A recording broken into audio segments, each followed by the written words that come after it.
Hello 30 Rockers and welcome back to 30 Rock. Today is day 63 and it is the last day, or I thought might be the last day of my raw food journal. It's something that I'm going to definitely continue to do, at least for myself, and then potentially share it with you as well. Today was just a revealing day for me. On the raw food journal today is my lemon tea and a banana, and then a Chinese buffet, non-raw, and then a trip to the juice bar with my wife after we saw a movie. And so I didn't go to the Chinese buffet by myself.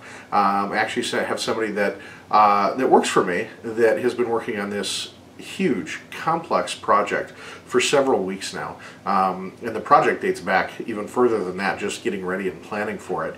And he finished it today. And so he called me, excited to be done with it. And I said, "Hey buddy, let me take you to lunch. You know, let's celebrate this. This is great news." And we have a couple of normal haunts that we would normally hit. And so even when I threw the offer out there, I thought, well, he knows I'm raw, and you know, I know where he's going to pick, and I can at least go and get a salad there, and more importantly, be with him and really tell him what a great job he's done, and just kind of be in that moment with him. Well, he said 2 words: Chinese buffet. I said, okay. Didn't even hesitate, didn't even think about it. And so we went, we celebrated, I ate, and I journaled it. And here's what the journaling did for me today is, first of all, really he did a great job. And this would be something that, you know, in business, in life, is kind of a normal thing to do. Wish we would have gone someplace different. And had I mentioned it to him, we absolutely would have. I didn't even think of it. I said yes. We set a time and we met there. But the food journaling, when I was primarily raw vegan, I ate probably a full day's worth of raw food. Plus, if I had cooked food, that was kind of on top of that. And things stagnated for me. But I wasn't really aware of that at the time because I wasn't tracking what I was eating.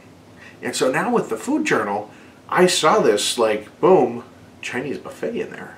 And I went, oh, you know what? I need to adjust my eating for the rest of this day because I have some goals I want to reach, and this wasn't part of it. And so, while I didn't kick myself for doing it, I also realized, okay, I need to make a change for the rest of this day to kind of compensate for it, if you will. And that was what my approach was. And so, went and saw, first of all, after the Chinese food, it was like a giant sleeping pill.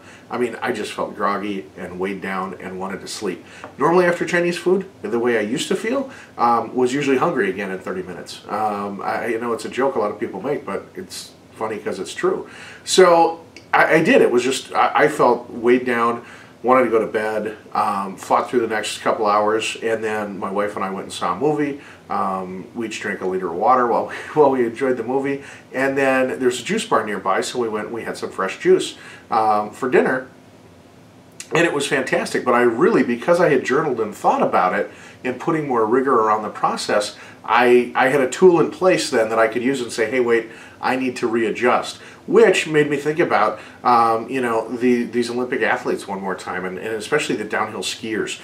Thinking about Lindsey Vonn and when she fell, you know, they're going down with such speed, and all of a sudden, you know, they hit a bump, they fall down, and I have never seen, unless it was at the very end of the race, one of these athletes where they hit a bump and they fall down. I've never seen them not try to stop falling or stop sliding, and then they get up and they ski the rest of the way down.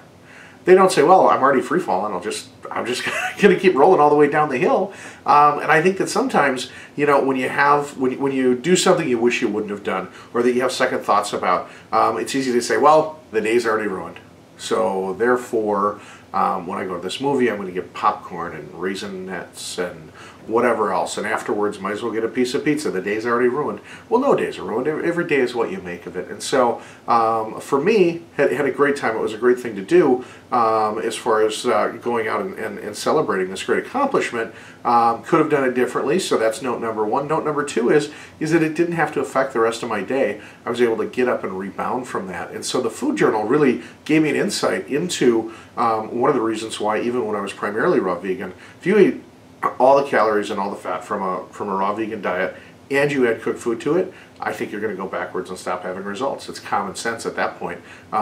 So it was just an eye-opener. It may seem really obvious, but it was just a great eye-opener for me today. And so I wanted to share that with you. Also, the contest is still going on at 30rock.ning.com. That's 30rawq.ning.com. If you didn't know how to spell com. And I've also got it linked if you're watching at YouTube, so you can go directly to that page. And all you need to do is go down to the contest under the videos and just tell me something that you're good at. You know, so many times it's so easy to say, I failed, and I did this wrong, and I did that wrong, and that's why I got into this position. And I think it's so important to focus on what we're good at. And some of you are even telling me what you're great at, which is even better yet. So please go and enter the contest. It's for some Pure Market Express donut holes, a t-shirt from Pure Market Express. We'll ship that out to you. And again, I just think it's so good to focus on the things that we really are good at. And so please do that and join the contest and for a chance to win. And until tomorrow, keep making great choices out there and rock on.